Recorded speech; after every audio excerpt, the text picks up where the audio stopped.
الحاجه الثانيه، في بحر الناس بيشكوا من الجيش بتاع عقار.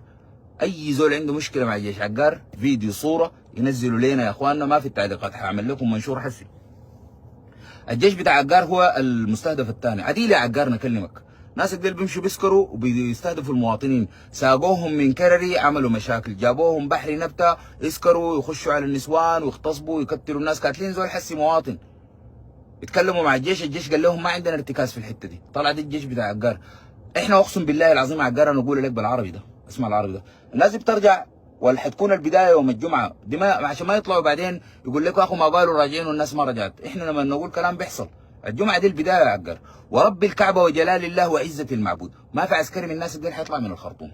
انا اقول لك عديل، انا اقول لك عديل، في حتات قاعد فيها ارتكازك بتاع جيشك ده، وعندك الفيديو اللي انت شفتهم قاعدين 6 سكارى ديل، سكارى كمان عندهم يتعلموا دلع الخرطوم، خلوا المريسه بيسكروا عرقي، شايل له كريستاله، لابس كاكي الدوله ده شايل له كريستاله، بدل اللي بيقتلوا المواطنين وديل اللي بيضايقوا المواطنين وديل اللي ماسكين المواطنين. حسي بحري فيها حتات ما فيها دعم سريع، مكرهين العيشه ناس ديل عقر. والله الكلام ده احنا قلنا لك، واقسم بالله العظيم جد، شفت الناس دي حيرجعوا الخرطوم دي، والمستنفرين دي حيحاصروا، وشفت الناس دي اول ناس يتبلوا وحيكتلوا لك وهم سكارى. تاني خلي واحد يرفع لنا شكوى من جيش عقار.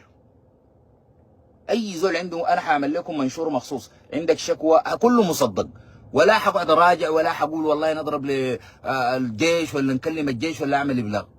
اي زول عنده المنشور ده حامشي اخدته لهم في الصفحه بتاعت القوات المسلحه عادي، وصفحه مجلس السياده، وحاعمل لهم